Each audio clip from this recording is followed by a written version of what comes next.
At Thanksgiving, my uncle passed a verdict instead of the gravy. "So you're basically unemployed." The table laughed. 2 years later, that same quote was on the cover of Time, right under my face. "The unemployed woman who rebuilt work for millions." This isn't just getting even. It's the story of how that one insult became fuel to change the game. My name is Zoe Morgan. The wipers on my 20-year-old Corolla were fighting a losing battle against the November rain, smearing the red and gold-streaked gloom of the suburbs into something blurry and impressionistic. It was a cold, wet Thanksgiving, and I was driving toward my aunt's house with the same sense of leaden dread I used to feel before a major final exam. I was rehearsing my answers. "How's work?" they would ask, their forks halfway to their mouths, their eyes betraying a polite, predatory curiosity. "It's great, just great," I practiced, my voice too thin in the damp car. "I'm in a transitional phase. Consulting, really, building a new platform." The words sounded hollow, fake. They were the linguistic equivalent of a cheap suit, and my family, with their built-in detectors for anything that wasn't a W-2 and a dental plan, would see right through it. The truth was, I had quit my job. I had walked away from a soul-crushing, morally bankrupt, but devastatingly well-paying corporate job at Viriopath Solutions. A job where I built algorithms that helped companies optimize headcount, which was a clean, sterile, six-figure way of saying I built the digital axe that fired people who looked a lot like my own mother. I'd held that job for 6 years, climbing the ladder, padding my 401k, and feeling a small, essential part of myself calcify with every quarterly bonus. Then I'd torched it. I'd cashed in a chunk of that retirement fund, rented a desk at a co-working space, and started building HonorShift, my startup, my risky, terrifying, all-consuming idea about the future of work. It was a social impact platform, a digital safety net for the gig economy, a way to make invisible labor visible. To my family, this translated to one simple, damning word: unemployed. I pulled onto my Aunt Clara's street, a perfect suburban cul-de-sac lined with identical, oversized houses, each one radiating an aggressive, festive warmth. My Corolla, with its dented fender and one foggy headlight, felt like a beggar at a royal wedding. I parked, took a deep breath, and grabbed the requisite bottle of mid-range Pinot Noir from the passenger seat. "Showtime," I muttered, and stepped out into the freezing rain. The house was a wall of noise. It hit me the second I walked in the blast of warmth, the smell of turkey and simmering gravy, the overwhelming, chaotic sound of 20 people shouting over each other, and the tinny blare of a football game from the enormous television in the great room. My relatives were draped in expensive sweaters, cashmere and merino wool, in tasteful shades of beige, navy, and forest green. They held heavy wine glasses, bragged about promotions, argued about interest rates, and dissected their children's college applications. "Zoe, you made it?" My mother, Jan, rushed over and hugged me, her hug a little too tight, a little too desperate. "You look good, a little thin." "Hi, Mom, happy Thanksgiving." I was immediately absorbed into the noisy, swirling mass of family. My younger cousin, Bethany, was flashing a new, blindingly large engagement ring. "He did it in a hot air balloon," she was gushing to a cluster of aunts. "Can you believe it? We're looking at venues for next October, but the good ones are already booked. The starting price for the vineyard was $30,000. Zoe." My Uncle Bill clapped me on the shoulder, his other hand clutching a craft beer. "Heard you left the big leagues. Brave. Or crazy. Can't decide which." Before I could answer, my other cousin, Derek, chimed in from across the room. "I'll tell you what's crazy. My first rotation, cardiothoracic. I'm averaging, no joke, 110 hours a week. It's brutal. But, it's Mass General. So," he announced his MD residency with the weary arrogance of a man who had already saved the world twice before dinner. My chair at the kids' table, which I, at 31, was still relegated to, felt smaller with every achievement that was announced. A new mortgage on a lake house, a promotion to senior vice president of logistics, a brand new Tesla, the staggering returns on their 401ks. I sat there, nursing my Pinot Noir, my smile feeling like a cheap mask I'd glued to my face. I could feel the conversation slowly, inevitably, turning toward the quiet, unsuccessful anomaly at the end of the table. It was my mother who, in a misguided attempt to shield me, lit the fuse. "Zoe's working on a new project," she said, her voice bright and false. "It's very innovative. It's a project."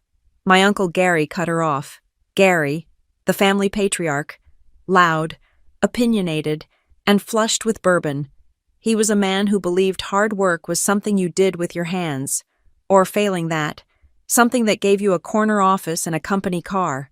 He clinked his fork against his crystal wine glass, a sound that cut through the chatter like a small, sharp bell. The room quieted. "Well, now," he said, a slow, condescending smile spreading across his face. He looked directly at me. "Let's all give thanks that some of us still have real jobs." He paused for effect, soaking in the attention. "Unlike our little entrepreneur here," he continued, gesturing at me with his fork, "who's basically unemployed." The table exploded in laughter. It wasn't just a chuckle. It was a deep, belly-shaking, relieved laughter. It was the laughter of people who had found their scapegoat. "Oh, Gary, stop it," my Aunt Clara said, while wiping a tear of mirth from her eye. "Must be nice to manifest rent." "Someone, I think it was Derek," the new doctor added from the adult table. "Are you still living off savings and vibes?" another cousin asked, her tone just shy of a genuine question. I froze. The wine in my mouth turned to acid. I could feel the blood drain from my face, only to be replaced by a hot, prickling flush that crawled up my neck. The word unemployed echoed in the sudden silence of my own head. It sounded like an alarm, a verdict, a final, slamming door. "That's not," I started, my voice barely a whisper. "I'm not unemployed. I'm building a platform. I have contracts. I have a—" "Oh, a platform," Gary interrupted, waving his hand dismissively. "Everyone's got a platform. Does it come with a dental plan?" "Zoe." "Because my plan is fantastic." More laughter. Out of the corner of my eye, I saw my teenage niece, Olivia. She had her phone out, held low, screen pointed right at me. She was recording, not out of malice. I knew. She recorded everything. It was a reflex, a generational habit, but in that moment, she was capturing it all, Uncle Gary's contemptuous sneer, and my own tight, brittle, embarrassed smile. The smile of a woman trying to pretend she wasn't being flayed alive in front of her entire family. I looked for an ally. My father, across the room, was suddenly fascinated by the football game, his back to me. My mother, beside me, squeezed my knee under the table. It wasn't a squeeze of support. It was a plea. "Don't make a scene. Just take it. Just be quiet." That squeeze, that silent request to absorb the humiliation for the sake of family harmony, somehow hurt more than Gary's joke. In that instant, my mind became a furious, silent ledger. I cataloged every unpaid hour I had poured into Honor Shift for the last 8 months, the thousands of lines of code I'd written myself, the freelance invoices I'd sent out at 2 a.m, begging for crumbs of work to pay for my server costs, the coffee-fueled 3 a.m. sprints to fix a catastrophic bug before my first handful of beta users woke up, the pitches I'd practiced, the budgets I'd built, the legal forms I'd filed, the sheer, crushing weight of building something from nothing, with no one to help, no one to catch me, and no one to see the work, all of it. Every sacrifice, every terrifying, lonely, hopeful moment, erased, all of it erased by one lazy, dismissive word, unemployed. I stood up. The chair legs scraped loudly against the hardwood floor. "Zoe," my mother whispered, her eyes wide with panic. "I have to go," I said. My voice was surprisingly steady. "I don't feel well." I walked away from the table, leaving a stunned silence in my wake. I grabbed my coat from the pile on the guest bed. I didn't bother with my half-empty plate or the bottle of wine. As I was pulling on my coat, fumbling with the zipper, I heard one of my aunts call after me, her voice syrupy with fake concern. "Don't forget to grab leftovers. Honey, it's not like you've got a lunch break to go back to tomorrow." The front door clicked shut behind me. The cold night air hit my burning face like a slap. The rain had picked up, turning into a driving, angry sleet. I fumbled for my keys, my hands shaking. I got into the Corolla and slammed the door. The sound a dull, final thud in the quiet cul-de-sac. I sat there for a long time, the engine off, just listening to the rain hammer against the roof. The humiliation was a physical thing. It was a hot, tight ball in my chest, and I wanted to scream. I wanted to cry. I wanted to drive back to my tiny apartment and crawl into bed for a week. But as I sat there, shivering in the cold, something else settled in. It was a different kind of cold, a hard, quiet, diamond-sharp clarity. If they were going to call me unemployed, fine. If they were going to laugh at me, fine. If they were going to dismiss everything I was building, as a vibe, fine. I started the car, the old engine turning over with a reluctant groan. If they're going to call me unemployed, I thought, as I pulled away from the curb, the house full of laughter and warmth already shrinking in my rearview mirror, I am going to make sure the whole world sees what unemployed can build. I did not drive home. My apartment was quiet and dark, and right now, silence felt dangerous. Silence was where the echoes of Uncle Gary's laughter would live, bouncing off the walls until they drove me mad. Instead, I turned the Corolla toward the industrial edge of town, toward the only place I knew would be awake on Thanksgiving night, the 24-hour co-working space I'd been paying for with money I didn't really have. The building was an old converted warehouse, brick and steel, ugly in a way that felt honest. I swiped my keycard with numb fingers and pushed through the heavy glass doors.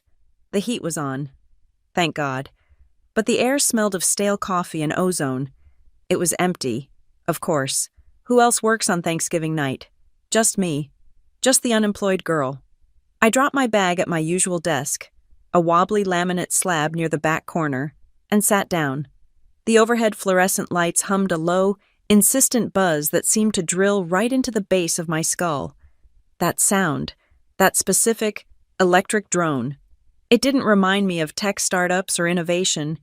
It transported me instantly, violently, back 20 years. It was the sound of the grocery store break room. I was 10 years old. It was late, maybe 9 o'clock on a Tuesday.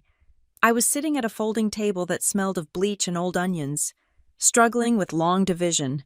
My mother was out on the floor, stocking shelves. She wasn't the mom I saw at Thanksgiving tonight, the one in the nice sweater trying to keep the peace. This was the mom of my childhood exhausted, wearing a polyester vest that was 2 sizes too big. Her name tag slightly crooked. I remembered watching through the crack in the break room door. I saw a manager, a kid, really, maybe 19, with acne scars and a clipboard walking behind her. He was timing her. "You're lagging on the canned vegetables, Jan," he said, not looking at her face, just at his watch. "We need these pallets cleared by 10. Pick up the pace, or we're going to have a conversation about your hours." My mother, who had already worked a shift at the diner that morning, just nodded. She didn't argue. She didn't explain that her back was seizing up or that her feet were swollen inside her cheap sneakers. She just said, "Yes, sir," and moved faster. That was my first lesson in economics. Work wasn't about passion. It wasn't about manifesting. It was about survival. It was dignity bought and sold by the hour. It was the terrifying reality that someone with a clipboard could decide whether or not we ate meat that week. I learned to be quiet. I learned to be small. I did my homework in the break room, under those buzzing lights, because childcare cost money we didn't have. I became the smart kid not because I loved school, but because good grades were the only currency I had to buy my way out of that polyester vest. I got the scholarships. I got the acceptance letters. I became the family success story, on paper. But even then, the resentment was brewing.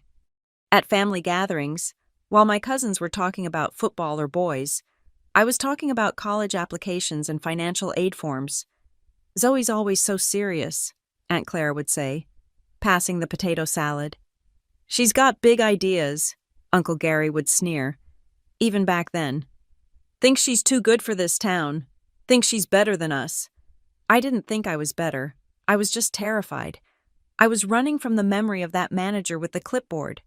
I was running from the look on my mother's face when she counted out quarters for gas. College was a revelation. I studied data science and labor economics. I sat in lecture halls and watched professors put up graphs showing unemployment trends, wage stagnation, and productivity gaps. To the other students, rich kids in hoodies, they were just lines on a screen. To me, they were portraits. That sharp dip in the graph, that was my mom losing her second job. That flat line in wages. That was the reason we ate pasta with butter for a month. I realized then that the pain of my childhood had a structure. It wasn't just bad luck. It was a system, and I decided I was going to master it. After graduation, I landed the golden ticket, Viriopath Solutions, a massive, gleaming tech firm in the city. My starting salary was more than my mother had made in the last 10 years combined. The family was ecstatic. Finally, Zoe had a real job. They bragged about me then. She's in software, they'd say. Big data. Very important. They didn't know what I actually did.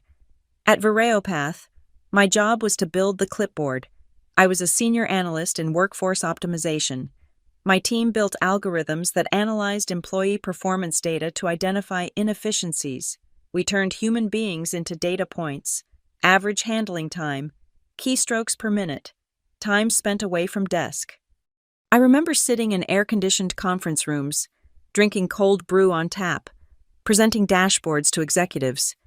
If we adjust the staffing model in the call centers, I would say, pointing to a red cluster on the screen, we can reduce headcount by 12% while maintaining service levels. Reduce headcount, a clean, sterile phrase. It meant firing people. It meant firing women like my mother. I was good at it. I was terrifyingly good at it. I could look at a spreadsheet and find the fat, find the slow workers, find the people who were taking too many bathroom breaks. I told myself I was just doing math. I told myself this was efficiency. But at night, I couldn't sleep. I'd see the red arrows on my dashboard turning into people. I'd see them packing up their desks. I'd see them going home to tell their kids they didn't know how they were going to pay rent. The guilt became a physical weight. It sat on my chest, heavier every day. I started staying late, not to work for Viriopath, but to sketch. I filled notebooks with ideas for something else, a counter-algorithm. What if, instead of tracking workers to exploit them, we used data to protect them? What if there was a platform where invisible skills, reliability, speed, problem-solving were verified and owned by the worker? Not the employer, I called it honor shift. It was just a dream, a scribbled diagram in a notebook. Until the Christmas layoff. It was December. 2 years ago. Viriopath had a bad quarter. The stock was down 3 points. The directive came from the top: cut costs. Immediate reduction in force. They used my algorithm. I sat in a meeting and watched them finalize the list. 300 people, customer service reps, data entry clerks, and the facilities staff. I scanned the list, and my heart stopped. Mr. Henderson. Mr. Henderson was the janitor on my floor. He was a 60-year-old man with a gentle smile, who always saved me the leftover donuts from the executive meetings because he knew I liked the glazed ones. He asked me about my weekend. He showed me pictures of his grandkids. He was on the list. Redundant, the spreadsheet said. We can't fire the facilities team, I argued, my voice shaking. It's Christmas. Mr. Henderson has been here for 15 years. My boss, a man named Marcus, who wore vests that cost more than my car, didn't even look up from his phone. It's just data. Zoe, don't get emotional. The algorithm says we're overstaffed. We trust the math, right? You wrote it. I walked out of that meeting and went to the bathroom. I threw up. I quit the next day. I didn't have a plan. I didn't have investors. I just knew that if I stayed, if I let my brain be used to destroy one more Mr. Henderson, I would dissolve. I'm leaving, I told Marcus. You're walking away from a promotion, he said, baffled. You're walking away from equity. I'm walking away from you, I said. I didn't tell my family the truth. I couldn't. How could I explain to Uncle Gary that I quit a six-figure job because of a moral crisis? How could I explain to my mother that I couldn't pay her rent anymore because I didn't want to be the person firing her, so I lied? I'm consulting, I told them. I'm going independent. It's the new thing. They heard consulting and nodded vaguely. But as the months went on, and the fancy title disappeared, and I stopped buying expensive gifts, the doubt crept in. I spent every waking hour on honor shift. I learned to code the back end myself because I couldn't afford an engineer. I cold called nonprofits. I interviewed gig workers, Uber drivers, house cleaners, freelance designers, trying to understand what they needed. I was working harder than I had ever worked at Viriopath. I was working 18-hour days. My apartment was covered in sticky notes. My bank account was draining faster than I could stop it. I picked up freelance data gigs, boring, low-paid cleanup work just to keep the lights on. But to my family, the lack of a corporate badge meant a lack of work. She's still figuring it out, I heard my mom whisper on the phone once. Between jobs, my cousin corrected at a barbecue. They didn't see the late nights. They didn't see the prototypes. They didn't see the passion. They just saw a woman in her 30s sitting at home with a laptop, not making six figures anymore. They planted the seed. Unemployed. It started as a joke, a nudge, but tonight, at that table, it had bloomed into a full-blown verdict. I looked down at my laptop screen in the co-working space. The fluorescent light flickered. I logged into the honor shift dashboard. It was ugly. The design was basic. The colors were a little off, but it was real. I saw the user count 42. 42 people were testing the beta.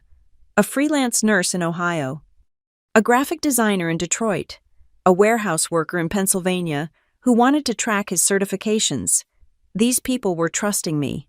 They were trusting this broken, unfinished thing to help them prove their worth in a world that wanted to treat them like disposable parts. My hands were shaking as I touched the trackpad. I thought about Uncle Gary. Let's give thanks that some of us have real jobs. He thought a real job was a title. He thought it was a boss telling you what to do. He thought it was safety. He didn't understand. I looked at the code I had written that morning.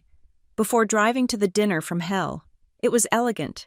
It was solving a problem that no one else was trying to solve because no one else cared about the people I cared about. I wasn't unemployed. I was the only one working. I was working for the 10-year-old girl doing homework in a break room. I was working for Mr. Henderson. I was working for my mother, even if she was too afraid to see it. The anger that had been burning in my chest since dinner began to cool, hardening into something solid and heavy, like iron. They mocked me for working too hard in high school because it made them feel inadequate. Now, they mocked me for working on something they couldn't see, for the exact same reason. My ambition frightened them. My refusal to settle for their version of good enough insulted them. Fine. I opened a new terminal window. The cursor blinked. A steady, rhythmic pulse. I wasn't going to sleep tonight. I wasn't going to cry. I was going to build. I was going to build until this platform was so big, so undeniable, that they would choke on the word unemployed every time they tried to say it. I started typing. The keys clacked in the empty warehouse, a fast, aggressive rhythm. It was the sound of work. It was the sound of war. My fingers hovered over the code editor, but my brain refused to engage with the syntax. The logic of the back-end architecture felt distant, irrelevant. All I could hear was the scrape of Uncle Gary's fork against his glass and the laughter that followed. The heat of that moment was still trapped under my skin, prickling and alive. I minimized the terminal window. I opened a browser tab and navigated to a popular discussion forum, the kind of place where people screamed into the void, hoping the void would scream back. I didn't have a strategy. I didn't have a social media calendar. I just had a chest full of broken glass and a need to get it out. I typed the title, "My family called me unemployed at Thanksgiving. Here is what they do not see." I didn't edit. I didn't second guess. I just let it bleed onto the screen. I wrote about the drive over in the rain. I wrote about the subtle bragging. the cashmere sweaters, and the way they looked at me like I was a stray dog they had graciously allowed inside. I wrote about the word itself, unemployed, and how it felt like a erasure. I listed the things I had actually done that week, the database migration I finished at 4 in the morning, the cold emails I sent to skeptical nonprofits, the user interviews I conducted with a woman who drove for 3 different delivery apps just to pay for her insulin. I ended it with this: they think work is a place you go. They don't understand that for millions of us, work is something you carry. It is a weight you never put down, even when the paycheck doesn't come. They laughed at me because I don't have a boss, but I am building something for the people who are tired of bosses treating them like disposable batteries. If that makes me unemployed, then fine. I will wear the label until I burn it down. I hit post. I stared at the screen for a second, feeling a strange, hollowed-out relief. Then I closed the tab. It was done. I had yelled into the canyon. Now I had to get back to work. I forced myself back to the honor shift onboarding flow. It was clunky. The user experience was friction-heavy, asking for too many details up front. I spent the next 6 hours refactoring the sign-up process, burying my rage in the clean, binary logic of code. By the time I looked up, the sun was graying the windows of the warehouse. It was Friday morning. I had slept for maybe 20 minutes in my chair. I drove home in a daze, showered, and collapsed into bed. When I woke up around 2 in the afternoon, my phone was hot. I don't mean it was warm from charging. I mean the processor was working so hard the device felt physically feverish. I picked it up, squinting against the afternoon light, and saw the notifications. They weren't just trickling in. They were a solid wall of text on my lock screen. My post had exploded. I opened the app and gasped. 40,000 upvotes, 5,000 comments. The numbers were climbing so fast the counter couldn't keep up. I started reading, and my breath hitched. Same, the top comment read. Just that one word. Same. Below it, the floodgates had opened. I have a PhD, and I'm driving a rideshare because my field collapsed, wrote one user. My aunt asked me when I was going to get a real job last night. I almost cried in the mashed potatoes. I am a freelance illustrator, wrote another. I work 7 days a week. My dad calls it my little hobby. I care for my disabled mother full-time, said a third. According to the government and my brother, I do not work. I guess keeping a human being alive is not a job. It went on and on. Stories of humiliation, stories of invisible labor, stories of people who were working themselves to the bone only to be told they were lazy because they didn't have a cubicle and a benefits package. Someone had taken a screenshot of my second paragraph, the part about work being a weight you carry, and posted it on Twitter. I clicked the link. It had crossed 1 million views. The hashtag #NotUnemployed was trending. It was number 3 in the country. I sat up in bed, my heart hammering against my ribs. This wasn't just a viral post. This was a nerve. I had accidentally performed open-heart surgery on the American workforce, and everyone was bleeding together. My phone buzzed with a direct message on Instagram. It was from Olivia, my teenage niece, the one who had been recording at the table. "Is this you?" she asked. Attached was a link to the viral screenshot. My stomach dropped. Panic, cold and sharp, washed over me. If Olivia knew, the rest of the family would know soon. I imagined Uncle Gary seeing it. I imagined my mother's terrified face. I reached out to type a denial, to tell her to ignore it. But then another message popped up from her. "Because if it is you," she wrote, "you need to see this." She sent a video file. I hesitated, then tapped it. The video was shaky, vertical footage from under the table. I saw the white tablecloth, the edge of the china plates. Then the camera tilted up, framing Uncle Gary perfectly. The audio was crystal clear. "Let's all give thanks that some of us still have real jobs," he said, the sneer audible in his voice. "Unlike our little entrepreneur here who is basically unemployed." Then the camera panned to me. I saw myself. I saw the way my shoulders hunched. I saw the fake, painful smile plastered on my face, the way my eyes went dead. It was brutal.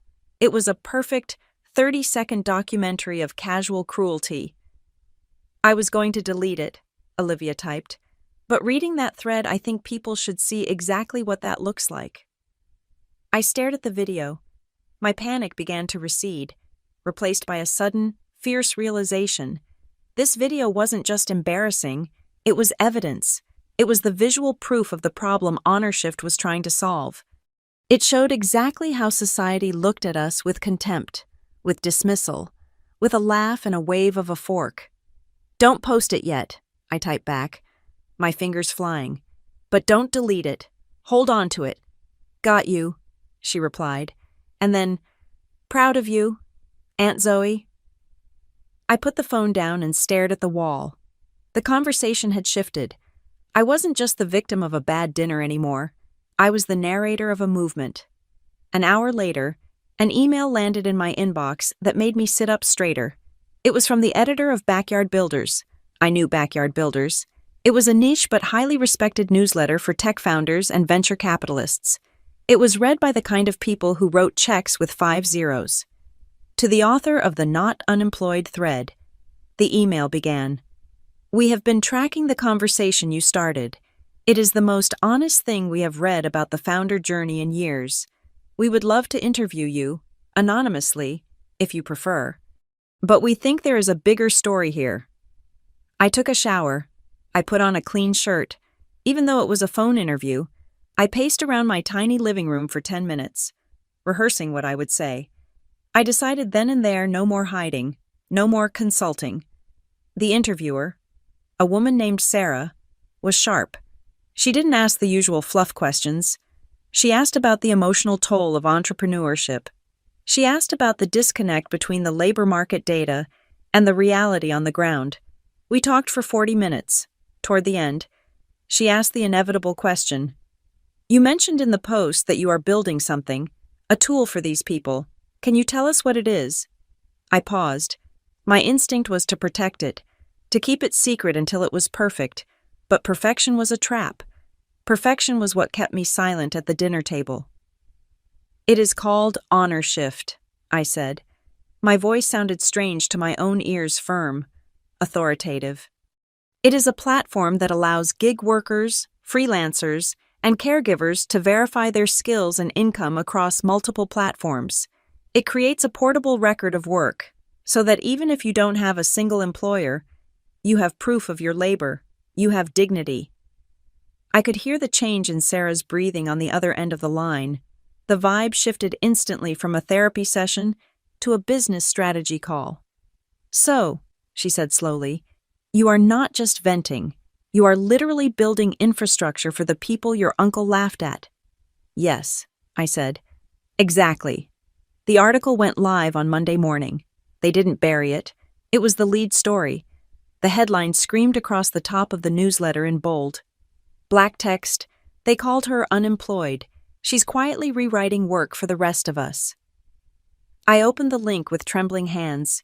It was all there. The Thanksgiving story, the quote from the forum, and then the pivot. Sarah had woven in the vision for HonorShift beautifully. She positioned it not as a charity project, but as the missing layer of the modern economy.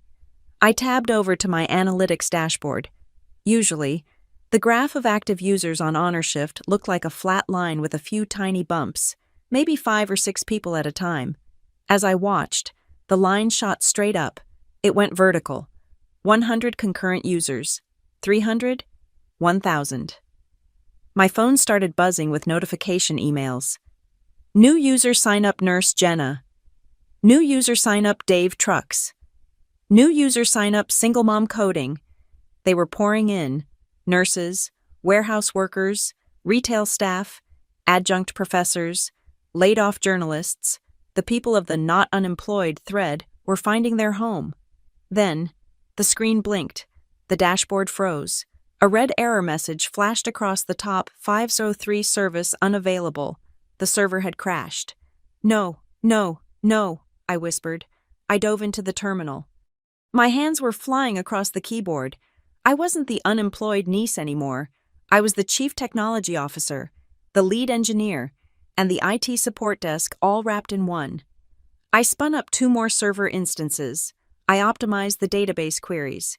I routed traffic through a load balancer I had set up months ago but never needed to use. It took me 20 minutes of frantic, sweating focus. But slowly, the red lights turned green. The dashboard came back to life. The user count was still climbing. 2,000. I sat back, adrenaline shaking my hands. I had just survived my first scale event. I opened my email to check the damage, expecting complaints from users who couldn't log in. Instead, I found an inbox full of gratitude. "I just read the article," one email said. "I am crying. I thought I was the only one." "How can I help?" said another. "I am a developer. I will work for free." And then, buried in the middle of the pile, I saw a subject line that stopped my heart. "Meeting request, Maya Rowan." I froze. I knew that name. Maya Rowan was a legend in the startup world. She was an early-stage investor who was famous for backing underdog founders people who didn't look like the typical Silicon Valley bros. She had backed companies that transformed healthcare and education when everyone else said they were too risky. I opened the email. It was incredibly short. "Zoe," it read. "I read the piece in Backyard Builders. I understand what you're doing. I want to hear more. Can you meet this Thursday?" I stared at the screen. A laugh bubbled up in my throat. Sudden and sharp. Uncle Gary had tried to destroy me. He had tried to make me feel small, useless, and invisible. He had handed me a label intended to shame me into silence, but he had miscalculated. He didn't understand the internet. He didn't understand that shared pain is the most powerful marketing engine in the world. By calling me unemployed, he had given me a banner. By laughing at me, he had given me a villain, and by trying to erase my work, he had accidentally introduced me to the one woman who could help me fund it. I hit reply. "I'll be there," I typed. I looked at the video file Olivia had sent me one last time. Gary's face, smug and satisfied. "Thank you," I whispered to the screen. "You have no idea what you just started." I arrived at the cafe 15 minutes early, my hands sweating inside my coat pockets. I had Googled Maya Rowan until my browser history looked like a stalker's manifest. I expected a shark. I expected power suits, aggressive eye contact, and a team of assistants checking their watches. Instead, I found a woman sitting alone in a corner booth, nursing a mug of tea and reading a paperback novel. She looked to be in her 50s, wearing a soft gray sweater that had clearly seen better days. She had laugh lines etched deep around her eyes and messy hair tied back with a simple elastic band. "Zoe," she asked, looking up as I approached. Her voice was low and scratchy, like she'd just woken up from a nap. "Sit down. You look like you're about to defend a thesis." I sat, the tension in my shoulders locking up. "I brought the deck," I said, reaching for my bag. "Keep it," she said, waving a hand. "I saw the deck. The math works. The market is there. I want to know if you are there." For the next hour, Maya didn't ask about customer acquisition costs or churn rates. She asked about my mother. She asked about the grocery store. She told me about her own start in the 90s, how male investors used to pat her on the head and tell her it was cute that she was playing with computers before they rejected her funding. "They don't hate you, Zoe," she said, leaning in. "They just don't see you, and when they finally do see you, they'll try to eat you. Can you handle that?" "I survived Thanksgiving at my aunt's house," I said dryly. "I can handle a boardroom." Maya laughed, a sharp, barking sound. "The boardroom is just Thanksgiving with better lawyers, but okay, I believe you." She didn't offer me $1 million. She offered me a lifeline. A pre-seed investment, $50,000, enough to quit the freelance cleanup gigs and focus on honor shift full-time. But the money wasn't the real asset. The asset was the introduction she made 10 minutes later, texting a contact while I finished my coffee. "You need armor," she said. "This is Avery. She does pro bono legal for social impact tech. She's going to make sure your intellectual property is locked down tighter than a drum." I spent the next week in Avery's cramped office, signing documents. I read every single line. I remembered how carelessly I used to click accept on the employee handbooks at Variopath. signing away my rights for a paycheck. Not this time. I vetted every clause. I defined exactly what honor shift was, and more importantly, exactly who owned it. With Maya's money and Avery's legal shield, we launched the pilot. We chose a small, struggling town in the Midwest, a place where a manufacturing plant had shuttered 3 years ago, leaving a crater in the local economy. We didn't just dump the app on them. We went there. I sat in community centers and church basements, onboarding 50 workers. It was slow, grinding work. But then, the lights started turning on. I remember watching the profile of a man named Frank populate on my dashboard. Frank was 55, a former assembly line foreman who had been driving for a delivery app, making pennies. But Frank knew CAD software. He had taught himself years ago to troubleshoot the machines. HonorShift matched him with a remote architectural firm in Chicago that needed part-time drafting. 3 weeks later, Frank sent me an email. "I paid the heating bill today without borrowing from my sister," he wrote. "Thank you." Then there was Sarah, a single dad who needed to be home at 3 o'clock for his autistic son. HonorShift found him flexible data cleaning shifts that paid double what the local warehouse offered. He sent me a picture of his dinner table, roast chicken and green beans with the caption, "Home for dinner, first time in 2 years." These weren't just metrics, they were lives. And as the pilot grew, the noise started to spread. It was a quiet noise at first, a rumble. But in the corporate world, silence travels fast. I still had contacts at Variopath, old friends who hadn't purged me from their LinkedIn. One of them, a junior analyst named Ben, sent me a screenshot of an internal executive memo. "Heads up," Ben wrote. "You're on the radar." The memo was titled, "Emerging Risks in Gig Labor Management." Buried in the third paragraph was a sentence that made my blood run cold, platform HonorShift, showing high retention in pilot markets. Potential PR headache regarding wage expectations. Monitor for acquisition or competitive response. They didn't see a movement. They saw a headache, and they saw something to buy. A week later, the family grapevine activated.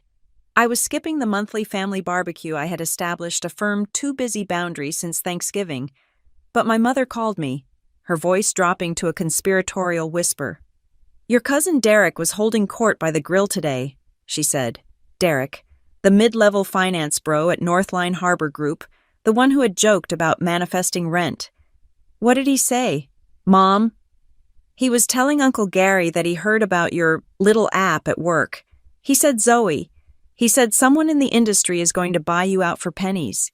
He said you'll be lucky to get a used car out of it." I gripped the phone. "He said that—" "He was laughing about it," she admitted, sounding pained. "He said you're building a nice little feature for a real company to absorb." I hung up and went back to work. I worked until my eyes burned and my fingers cramped. Let them laugh. I told myself, let Derek brag. I was 18 hours a day into this. I was tired in a way that felt cellular. But every time I thought about stopping, I thought about Frank paying his heating bill. But Maya was less dismissive when I told her. "Northline Harbor," she asked, her voice sharp over the phone. "That's not a coincidence. Zoe, Northline has an innovation arm. They buy competitors to kill them. If Derek is talking about it, the sharks are circling." 2 days later, the email arrived. It was from the Vice President of Strategic Partnerships at Northline Harbor Group. The subject line was innocuous, partnership conversation, HonorShift, and there, in the CC line, was Derek. It was a power move. It was a calculated flex to show me that they knew exactly who I was, where I came from, and that my own cousin was sitting on their side of the table. "Don't take the meeting," Maya said. "You are not ready. They will dazzle you. They will confuse you, and they will try to get you to say things you shouldn't say." "I have to know," I said. "I need to know what they want. And frankly, I want to see Derek's face when I walk in there as a CEO, not a cousin." Maya sighed. "Ego is a dangerous drug. Zoe, just listen. Do not agree to anything. Do not sign anything. Do not even nod too enthusiastically." I wore my best blazer, the one I used to wear to fire people at Variopath. I took the train into the city and walked into the North Line Harbor Tower. It was a palace of glass and steel, smelling of money and intimidation. The receptionist led me to a conference room on the 45th floor. The view was breathtaking, a panorama of the city skyline that made the people down below look like ants. 3 men were waiting, and Derek looked shocked to see me. He was wearing a suit that cost more than my entire marketing budget, but he looked small in the oversized leather chair. He stood up, awkwardly extending a hand. "Zoe," he said, "I didn't realize you were coming in today." "Hi, Derek," I said, my voice cool. "I hear you've been talking about me." I turned to the other men. The leader introduced himself as Marcus, another Marcus, because of course he was. He had the polished, predatory smile of a man who had never worried about a grocery bill in his life. "Zoe, we are such fans," Marcus said, gesturing for me to sit. "What you've done with Honor Shift, the engagement metrics truly impressive. We love the heart of it." They spent 20 minutes praising me. They used words like disruptive, empathetic, and human-centric. They told me I was a visionary. They told me I had cracked a code that the big players had missed. I sat there, sipping sparkling water, waiting for the turn. "The thing is," Marcus said, leaning forward, his voice dropping to a confidential register, "scaling is hard. You know this. You're running on fumes. We can see your server costs. We know you're pre-seed." He slid a folder across the table. "We want to help you amplify this message," he said. "We want to bring Honor Shift into the Northline family. We have the infrastructure. We have the enterprise clients. We can take your user base from 5,000 to 5 million in a month." I opened the folder. It was a term sheet. I scanned the numbers. The valuation was low, insultingly low, but it was the structure that made my stomach drop. They weren't offering a partnership. They were offering an acquisition. Northline would own 70% of the company. They would control the board. They would control the data. And me, I looked at the role description. Chief Storytelling Officer. "We want you to be the face," Marcus said, beaming. "You tell the story. You do the conferences. You keep that authentic anger. People love that. We handle the back end. We handle the monetization." I looked at Derek. He was smirking. Just slightly. The look said, "See? I told you. You're just a feature." I looked back at the document. Chief Storytelling Officer. It was a mascot role. They wanted to buy my trauma. They wanted to buy the Unemployed story, the viral moment, the connection I had with the workers. But they wanted to strip the power. They wanted to take the algorithm, the thing that actually protected the workers, and put it under their control. And I knew, with a sickening certainty, what they would do with it. They would tweak it. They would optimize it. They would turn it back into the clipboard. They would use my data to squeeze Frank and Sarah just a little bit harder, all while using my face on the brochure to say they were empowering them. It was the Thanksgiving dinner all over again. Uncle Gary laughing at my project. Derek minimizing my worth. They wanted my brain and my story, but they didn't want me. They certainly didn't want my mission. I closed the folder. The sound was soft, but in the quiet room, it felt like a gunshot. "This is an acquisition," I said. "It's a strategic alignment," Marcus corrected smoothly. "It secures your future. Zoe, you'd be wealthy. You could show up to next Thanksgiving in a Porsche." He winked at Derek. I felt a cold, hard rage settle in my gut. It was the same coldness I felt in the car that night in the rain, but this time, I wasn't crying.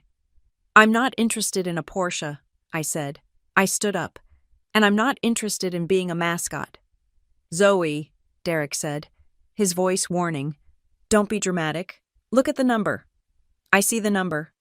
"Derek," I said, "it's the price of selling out every single person who trusted me." I looked at Marcus. Honor Shift isn't for sale. And definitely not to a company that thinks storytelling is a consolation prize for losing control. I walked out. My heart was pounding so hard, I thought it would crack my ribs. I rode the elevator down 45 floors in silence, my hands shaking, I had just turned down millions of dollars. I had just declared war on a giant, and I had just humiliated my cousin in front of his bosses. As I stepped out into the busy street, my phone buzzed. A text from Maya. "How did it go?" I typed back, "They offered to make me a hood ornament." I walked. I took a deep breath of the city air. It smelled of exhaust and rain. I was terrified. I was exhausted. I was broke. But I wasn't a mascot, and I wasn't unemployed. I was the CEO of a company that was about to get into a very, very big fight. I walked out of the conference room with my head held high, but the second the elevator doors slid shut, my legs started to shake. I had done it. I had said no. I had told a room full of men who could buy and sell my entire life that I was not for sale. The adrenaline was so potent it tasted like tin. I was halfway across the marble-floored lobby, pushing for the revolving doors, when I heard my name. Zoe. It was Derek. He had half run from the elevator bank to catch up, his face a tight, ugly mask of fury. The polite, smirking cousin was gone. This was someone else. "What do you think you're doing?" he hissed, grabbing my arm. He pulled me aside, out of the main foot traffic, into an alcove by a dead, oversized plant. "Let go of me. Derek." I wrenched my arm free. "Who do you think you are?" His voice was a low, venomous whisper. "You just spat in the face of Marcus Allister. You just humiliated me in front of my division head." "I was invited. Derek, you were a line item. I'm sorry if my business decisions inconvenienced your social climbing." "Business decisions." He laughed, a short, sharp, ugly sound. "You don't have a business. Zoe, you have a blog post. You have a charity project and a sob story. You just turned down more money than our entire family will see in 10 lifetimes. Do you really think your little unemployed founder act is bigger than this machine?" He gestured up, at the towering atrium of glass and steel, the dozens of floors of capital and power that made up Northline Harbor. "It is to me," I said, my voice quiet. "The people on my platform are not a sob story. They're my users, and I'm not handing them over to your machine to be ground up. Now, if you'll excuse me, I have actual work to do." I turned and walked away. I didn't look back. I didn't see him standing there, fuming in the lobby. I walked out into the street and hailed a cab I couldn't afford to take back to the co-working space. The counterattack did not take long. 3 days later, my phone lit up with a Google alert for labor platforms. Northline Harbor Group had just issued a press release. They were launching Workway. I clicked the link. My blood went arctic. It wasn't just similar. It was my idea. It was my language. It was my mission. Twisted and repackaged in corporate plastic, the website was glossy, filled with stock photos of smiling, diverse workers. The videos were high production, set to uplifting orchestral music. The tagline, printed in a friendly, rounded font, made me physically ill. "Workway, the future of dignified employment." They were using my words. They were using my dignity. "How?" I whispered, my hands shaking. "How did they build this so fast?" I called Maya. I was hysterical. "They stole it. They just stole it." "They didn't build it in 3 days.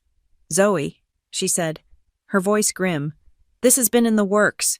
The meeting with you was a formality. It was a final look under the hood? Or what? Or a courtesy? To your cousin. Maybe a test. A test you just failed. Call Avery. Now?" I hung up and dialed Avery Cole, the pro bono lawyer. "Avery," I said, my voice cracking. "They launched a clone." "I'm looking at it right now," Avery said. She was all business. "This is not good. They're fast, but they're also arrogant. Send me every email, every pitch deck, every NDA you've signed in the last 6 months." I spent the next 2 hours digging through my files, my stomach in knots. I found it. An email from 4 months ago, a preliminary contact from a strategy associate at a small VC firm I'd never heard of. He'd asked to see the deck. I, naive and desperate for any sign of interest, had sent it over after he signed my flimsy, boilerplate non-disclosure agreement I downloaded from the internet. I sent the whole email chain to Avery. She called me back 30 minutes later. Her voice was pure ice. "Zoe," she said, "the VC firm, Innovate Capital Partners, it's a shell. It's a wholly owned subsidiary of Northline Harbor Group." I collapsed into my chair. "So they've had the deck for months." "They've had your entire product roadmap for months," Avery corrected. "And your NDA, frankly, it's terrible. It's full of holes. They probably had their legal team drive a truck through it before they even opened the file." The theft was a gut punch, but the attack on the ground was worse.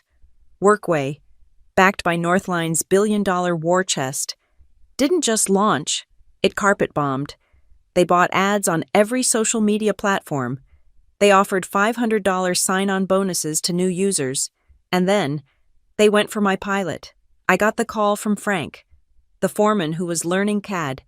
His voice was heavy with apology. "Zoe, I don't know how to tell you this," he said. "This Workway company, they contacted the whole pilot group. They're offering everyone $1,000 just to switch over." 1,000. I felt sick. "Frank, it's a trick. They're just buying you. As soon as they have you, they'll drop the support. They don't care about—" "I know, Zoe." "I believe you," he said, and I could hear the shame in his voice. "But $1,000 is not a trick to me. That's my car payment and my mortgage for next month. I have to take it. I'm sorry." One by one, they fell. Sarah, the single dad, the nurse in Ohio, the designer in Detroit, my 42 users, my 5,000 users. They were being poached with money I couldn't possibly compete with. The online conversation turned toxic overnight because Workway's campaign was so loud, so omnipresent. The narrative shifted. Honor Shift, my scrappy original platform, was suddenly being called the knockoff. "This looks just like a cheap version of Workway," a comment on Twitter read. "LOL, trying to ride Northline's coattails," another one sniped. "Sad." And then, the hit piece. It appeared on a mid-level, gossipy business blog known for its cynical takes. The headline was, "The Traumapreneur is Honor Shift's founder, more trauma than track record." My heart stopped. It was a full-on character assassination. The writer painted me as an emotional, unstable, inexperienced amateur. It detailed my obsession with the unemployed narrative. It minimized my tech background. And then, the final, twisting knife. "The founder's narrative may not be as straightforward as it seems," the article read. "According to one anonymous family source, Zoe Morgan has always been dramatic and prone to exaggeration. She wasn't fired," the source claims. "She quit a great job on a whim. She's unemployed by choice and always has been. She just likes the attention." I read that sentence 5 times. A family source, unemployed by choice, dramatic, the words from the Thanksgiving table. It wasn't just a stranger writing this. It was one of them. It was Derek, covering his tracks and getting his revenge. It was Uncle Gary, doubling down, whispering to a journalist to save face. It was an aunt, annoyed by the drama. It didn't matter who. It was one of them. My own blood. They hadn't just laughed at me. They had actively, maliciously, gone to the press to destroy me. That was the blow I couldn't parry. The fallout was immediate. The small, friendly investors who had emailed me after the Backyard Builders piece went silent. Emails went unreturned. A call I had scheduled with a potential seed fund was abruptly canceled, with a curt note about a change in strategic focus. Even Maya was spooked. "Zoe, this is bad," she said, her voice softer, more worried than I'd ever heard it. "This Northline thing is a street fight, and now they're making it personal. The unstable founder narrative is poison. No one will touch you." "So what do I do?" I pleaded. "I fight, right?" "You survive," she said. "Pull back. Go dark. Stop talking to the press. Shrink your burn rate. Maybe pivot the tech into something less ambitious. Something they don't want. Shrink your dream." That's what I heard. I heard, "Give up." I heard, "Let them win." I hung up the phone. The co-working space was dark. It was late. I was alone. And the burnout, which had been a low hum for months, crashed over me like a tidal wave. It wasn't just exhaustion, it was a complete, systemic failure. My body, which had been running on adrenaline and rage for a year, simply shut down. The panic attacks came first. They would hit me in the shower, a sudden, crushing weight on my chest, the floor seeming to drop away. I'd sit on the cold tile, hyperventilating, convinced I was dying. Sleep was impossible. When I did drift off, I'd wake up an hour later, my heart pounding, the words "family source" echoing in my head, all the old childhood fears, the ones I'd buried under scholarships and data science and six-figure salaries, came roaring back. You are too much. You are not enough. You think you're better than us. You're dramatic. Unemployed. My family was right. The investors were right. Maya was right. I was a fraud. I was a joke. I was a little entrepreneur with a sob story. I had flown too close to the sun, and the men in the glass tower had melted my wings with casual, effortless contempt. I stopped going to the co-working space. I stopped answering my phone. I let the emails pile up. I sat on my couch in the dark, watching the Workway ads play on streaming services, their bright, optimistic jingles sounding like a funeral dirge for my life. I was broke. My savings were gone. Maya's pre-seed money was gone. The server bills were due. I opened my laptop. I didn't go to the honor shift dashboard. I went to a generic job board. I typed in hospital administrator. A posting came up. A local hospital. Benefits. Dental plan. A real job. I thought of Uncle Gary. Does it come with a dental plan? Zoe. He was right. They were all right. I was just a girl from the break room playing dress-up as a CEO. My hand was on the trackpad. I was formatting my old Viriopath resume. I was ready to click apply. I was ready to surrender. I was ready to go back to being quiet and small, to take my paycheck and shut up. And then, an email pinged. Just one. It cut through the silence of the apartment like a flare. It wasn't from an investor. It wasn't from a user. It wasn't from my family. It was from Avery Cole. The subject line was 5 words. You might have more power than you think. I stared at it. I didn't have the energy to open it. It was probably just more bad news. My cursor hovered. Apply. Open. I clicked the email. It was short. Avery was not a woman who wasted words. Zoe, it read. I spent the weekend in the data room. I've been cross-referencing file histories from the Shell Corp's server with your original prototypes. The NDA may be weak, but their digital hygiene is sloppy. They didn't just steal the idea, they stole the code. I found specific, proprietary functions from your earliest builds, functions you never included in the deck, embedded deep in their backend. The file timestamps predate their official project launch by 6 months. I read the paragraph again. They didn't just overstep, Zoe. The email concluded, they committed blatant, provable, wire fraud level theft. We can't win a quiet settlement.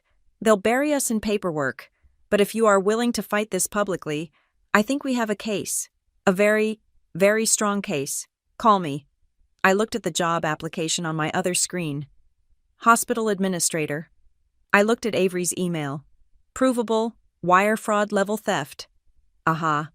A slow, cold smile spread across my face. It was the first time I had smiled in a month. It wasn't a happy smile. It was the smile of a woman who had just been handed a baseball bat in a dark alley. They thought I was unstable. They thought I was emotional. They thought I was a traumatized girl who would roll over and cry when they hit her. They had no idea. They had just given a dramatic woman a legal document that proved she was right. I deleted the resume. I closed the job board. I picked up the phone and dialed Avery. Avery, I said, my voice hoarse but steady. Tell me exactly what fight publicly looks like. Avery's office was nothing like the glass palaces of Northline Harbor. It was a converted storage room in a community legal center, cramped, smelling of old paper and bad coffee, with case files stacked like teetering towers on every available surface. It was the kind of room where fights were started, not finished. Look here, Avery said. She was pointing at her monitor. tapping the screen with the end of a cheap ballpoint pen. On the left side of the screen was my original prototype for Honor Shift, dated 8 months ago. It was ugly, functional, and uniquely mine. On the right side was a screenshot of Workway's back-end admin panel, an image Avery had subpoenaed during discovery for a tangentially related labor dispute. A stroke of sheer legal luck. "Do you see it?" she asked. I leaned in. My eyes widened. It wasn't just similar, it was identical. Variable name user verification flow beta. I read aloud. But I named it that. That's my shorthand. I used beta because I didn't know what else to call it at 3 a.m. Exactly, Avery said, her eyes sharp. And look at the color hex codes on the UI buttons. Look at the phrasing and the terms of service. "We pledge to honor the portable nature of your skill set." That's your sentence. Zoe, verbatim. They didn't just steal the idea, they copy-pasted your brain. Seeing it side by side like that, the sheer laziness of the theft took my breath away. They had billions of dollars. They had armies of developers. And yet, they had decided it was cheaper to simply loot the work of a woman they considered unemployed. "This changes things," Avery said, leaning back in her creaking chair. "We have proof, but proof isn't a verdict. We have 2 roads here." She held up 2 fingers. "Road 1. We file quietly. They will panic. They will offer you a settlement to make this go away. It will be a lot of money, enough to pay off your debts, maybe buy a house, but it will come with an NDA so strict you won't be able to say the word Northline for the rest of your life. You take the money, and Honor Shift dies. Workway wins." She lowered 1 finger. "Road 2. We go loud. We file a public complaint. We release the comparison shots. We control the narrative. If we lose, they will bury you in legal fees for the next decade. You will be bankrupt and unhireable. But if we win, we don't just save your company. We set a precedent for every founder who's ever been ripped off by a giant." The room was silent. The hum of the computer fan sounded like a jet engine. My first instinct was survival. Road 1, the money, the safety. I was so tired. I was broke. I wanted to sleep for a year. I wanted to stop being the unstable founder and just be a person with a bank account. "I'm tired, Avery," I whispered. "I don't know if I have another fight in me." "I know," she said softly. "Nobody would blame you."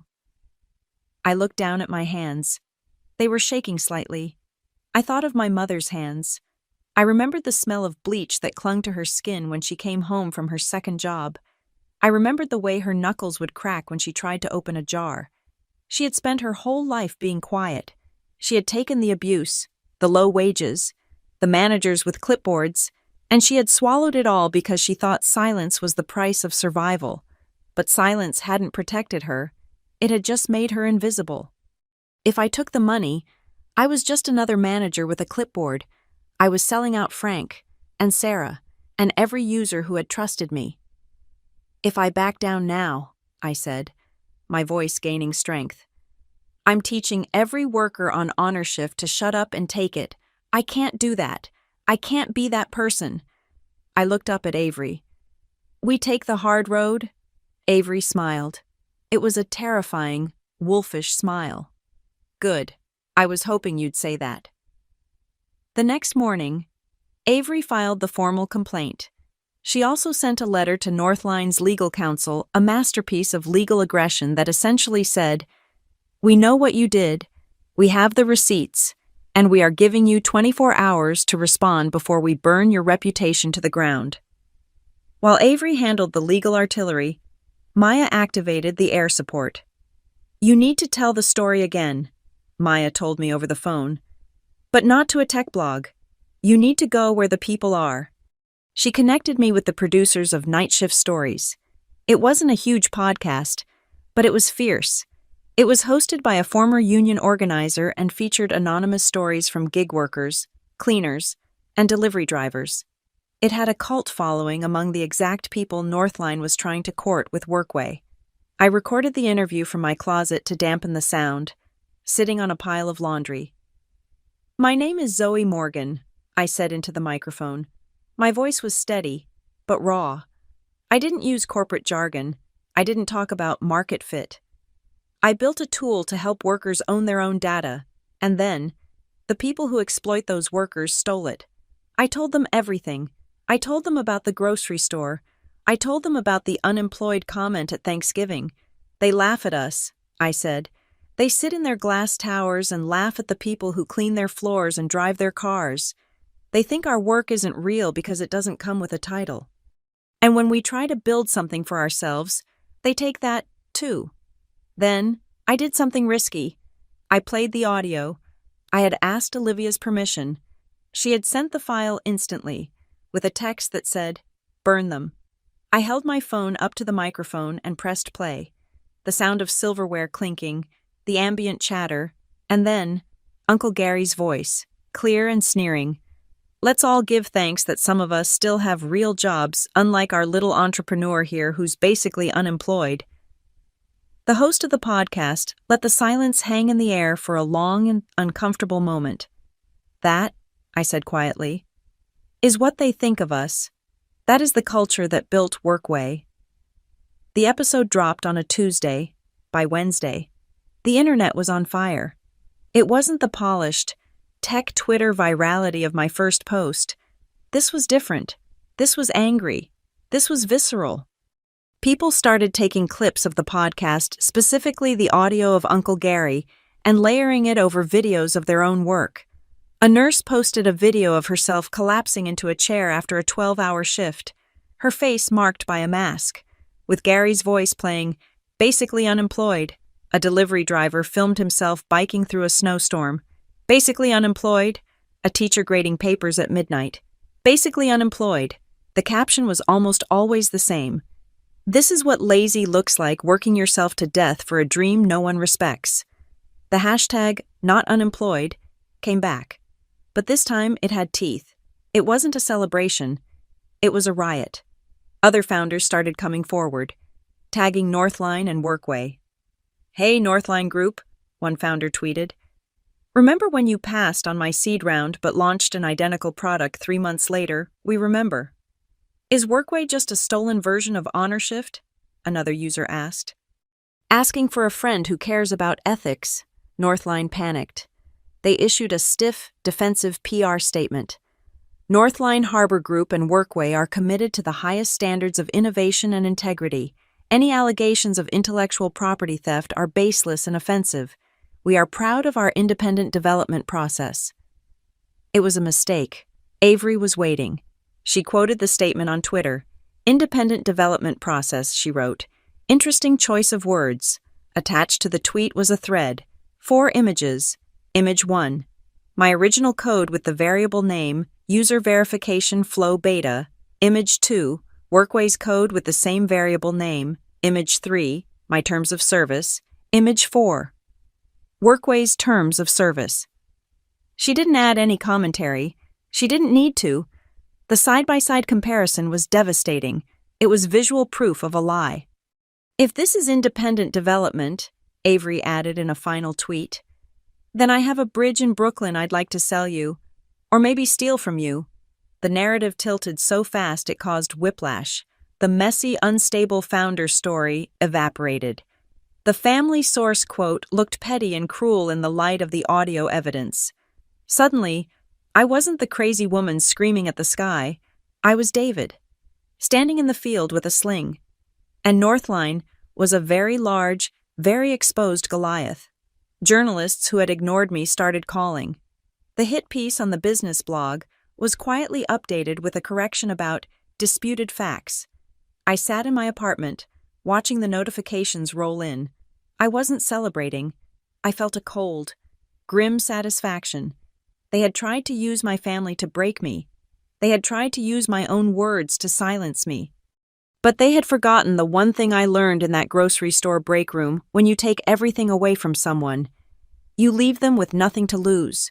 And a person with nothing to lose is the most dangerous person in the room. The podcast episode didn't just make noise. It found a frequency. A few days after it aired, my inbox pinged with an email from a reporter named Elena at Profiled. It wasn't the biggest publication in the world, a digital magazine known for deep dives into the lives of underrepresented innovators, but it had weight. People read it when they wanted to understand the human cost of disruption, not just the stock price. I listened to Night Shift stories 3 times, Elena wrote. I don't want to write about the lawsuit. I want to write about the kitchen table. I want to write about the 3 a.m. coding sessions. I want to know who Zoe Morgan is when she's not being sued. I hesitated. The idea of another journalist picking through my life made my stomach turn. I thought about my mother, about the Thanksgiving dinner that was now public record. Hadn't I exposed enough? Do it, Avery said. When I called her, sunlight is your strongest ally right now. If you stay a faceless plaintiff, they can crush you. If you become a human being, a symbol, they can't touch you without everyone watching. So I let Elena in. She came to my tiny apartment. She sat at the wobbly laminate table where I had built the first version of Honor Shift. She didn't ask for a polished pitch deck. She asked to see my notebooks. She took photos of the whiteboard covered in frantic scribbles, of the sticky notes on my wall, of the dented coffee mug I had used every day for 2 years. The article ran a week later. The headline was simple: bold text against a black and white photo of me looking tired but defiant in my kitchen. Unemployed or unpaid visionary. I read it with my breath held. It was beautiful. Elena had taken the scattered, painful shards of my last 2 years and assembled them into a mosaic. She documented everything: the timeline of Honor Shift's development, the specific dates of my commits to the code repository, the Thanksgiving insult, and the suspiciously timed launch of Workway.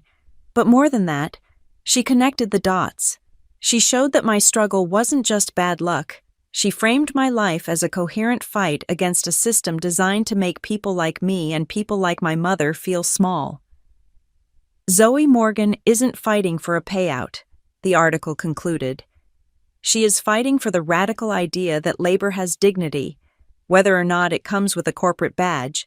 She is fighting to prove that unemployed is often just a word we use to dismiss the people who are working the hardest to survive. For the first time, I saw myself not as a failure, but as a protagonist. The shame that had dogged me since Thanksgiving began to evaporate, replaced by a quiet, steady pride. The piece went nuclear. It didn't just trend. It resonated. The Nurses Association shared it on their Facebook page with the caption, "She gets it.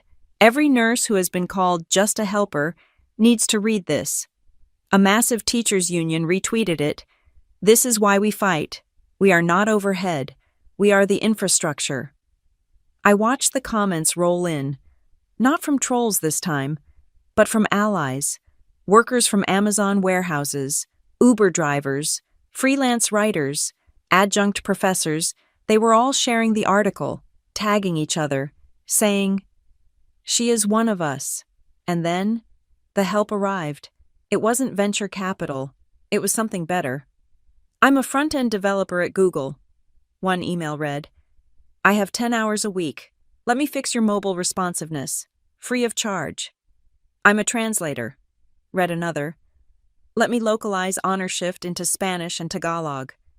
Your users need this." "I run a community center in Detroit," said a third. "We have computers. We want to run a workshop to help people sign up. Send us the materials." Donations flooded the small link I had set up for server costs. $5 here, $10 there. It added up to thousands. It was crowd-funded survival. Northline Harbor Group felt the shift. The ground was moving under their feet. They were no longer fighting a broke, lonely woman. They were fighting a movement, and worse for them, their own employees were reading the article. Avery called me on a Tuesday afternoon. "They blinked," she said. "What?" "Northline. They sent a settlement offer." She forwarded the document. I opened it, expecting another insult. It was a lot of money. $300,000. It was enough to pay off my debts, fix my car, and breathe for the first time in years. But the strings were heavy. A non-disparagement agreement that would ban me from ever mentioning the theft again, and a clause that would force Honor Shift to integrate with Workway's API, effectively making us a satellite of their system. "They want to buy my silence," I said. And they want to leash the platform. Standard operating procedure, Avery said. They think you're desperate. They think the 300 grand is life-changing money for you. It is life-changing money, I admitted. But if I take it, nothing changes for Frank. Nothing changes for the nurses. I just become another person they bought. So, Avery asked, what's the counter? I looked at the whiteboard Elena had photographed. I looked at the list of features I wanted to build. We go radical, I said. I drafted the counteroffer with Avery and Maya. It was insane. It was unprecedented. We demanded $0 for me personally. Instead, we demanded 3 things. 1, Northline must publicly acknowledge HonorShift's prior art and intellectual property rights. 2, they must completely abandon the Workway trademark and code that infringed on mine. 3, they must fund an independent workers' justice fund, managed by a third-party board with an initial endowment of $2 million, to provide legal aid for gig workers. No strings attached. No Northline branding. They will never sign this, Maya said, reading the draft. It's a surrender document. It's a reputation salvage document, I corrected. If they don't sign it, we go to trial, and I will bring every nurse, teacher, and driver who shared that article into the courtroom. I will make the trial a referendum on their entire business model. Does Northline want that smoke? We sent it. 24 hours of silence. 48 hours. I barely slept. I paced my apartment. Had I overplayed my hand? Had I just thrown away $300,000 for a principal? Then, Avery's phone rang. She listened for 2 minutes, saying nothing but, uh-huh, and okay. She hung up and looked at me. Her face was blank. Well, I asked, my heart hammering. They caved, she whispered. They signed it. All of it. I sank onto the floor. I didn't cheer. I just sat there.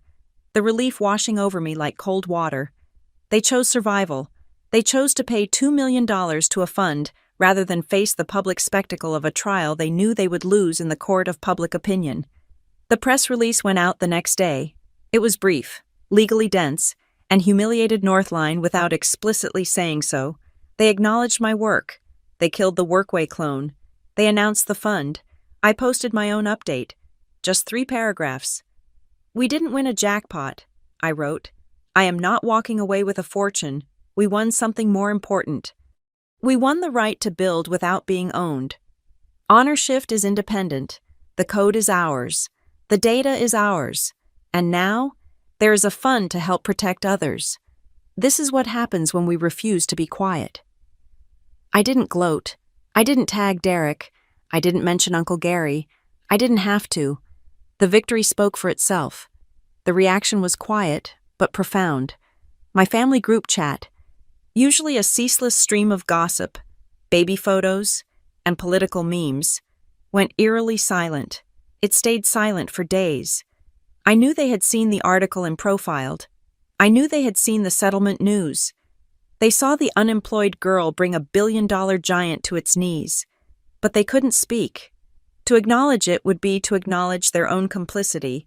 To say congratulations would require them to admit that they had been wrong, cruel, and dismissive. So they said nothing. The silence was their apology and their shame.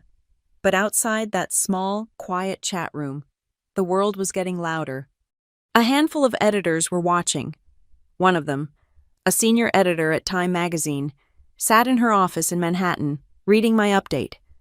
She picked up a pen and opened a folder on her desk labeled People to Watch. She wrote down 2 words, Zoe Morgan. The settlement with Northline Harbor Group cleared the air like a thunderstorm breaking a long drought, with the legal threat gone and the Workway clone dismantled. The suffocating pressure lifted, and for the first time since that Thanksgiving dinner, I could just build. HonorShift stopped being a desperate defense mechanism and started becoming what I had always dreamed it could be. It evolved from a scrappy utilitarian platform into a living, breathing ecosystem. We didn't just match people to gigs anymore. We built skill-mapping tools that could translate a waiter's ability to manage chaos into project management terminology that corporate recruiters understood.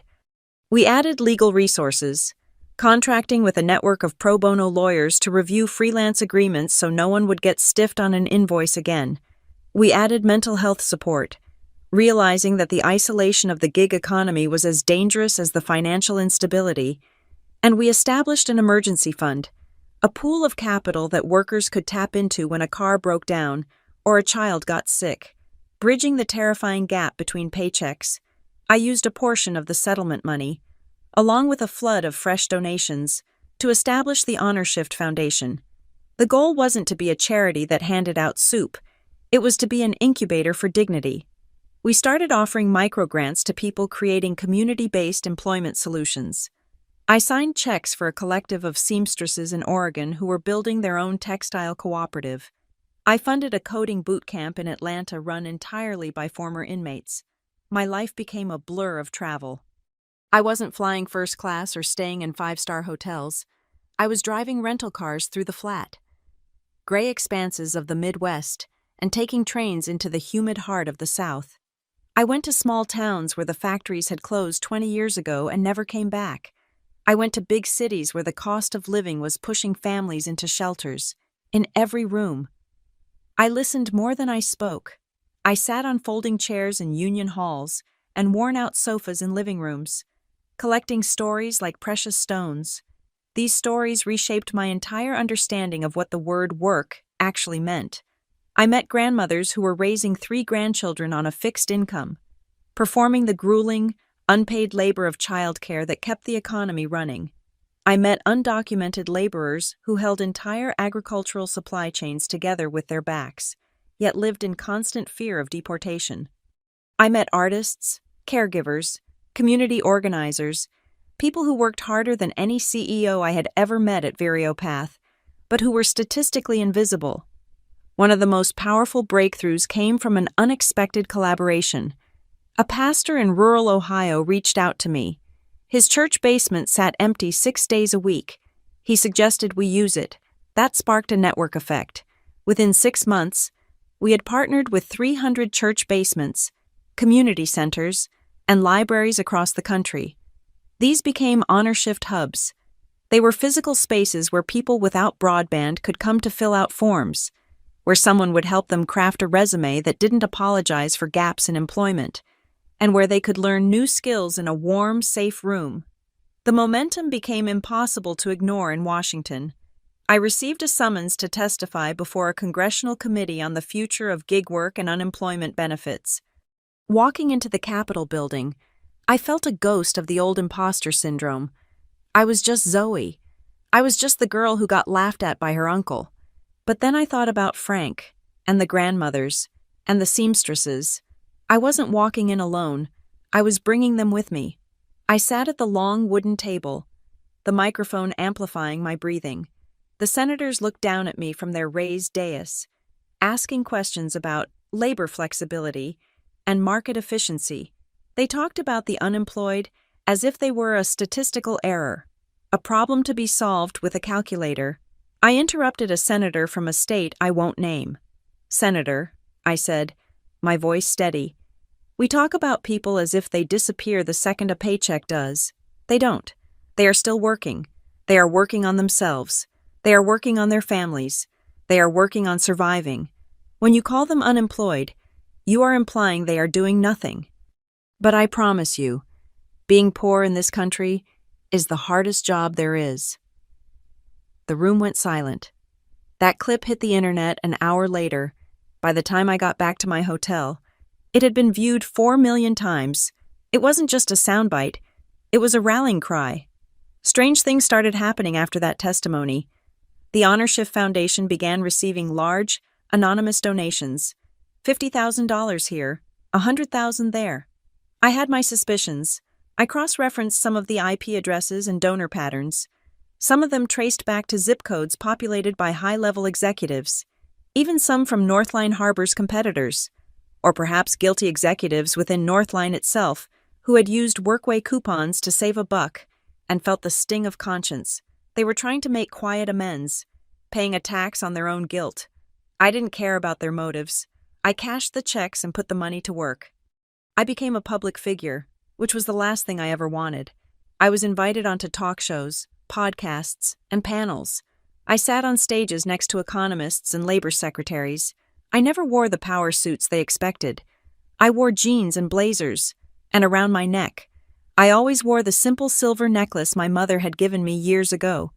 It was a cheap piece of jewelry, something she had saved up for months to buy from a department store. But to me, it was a compass. It reminded me of where I started. It reminded me that I wasn't there to impress the audience. I was there to represent the people who couldn't get in the building.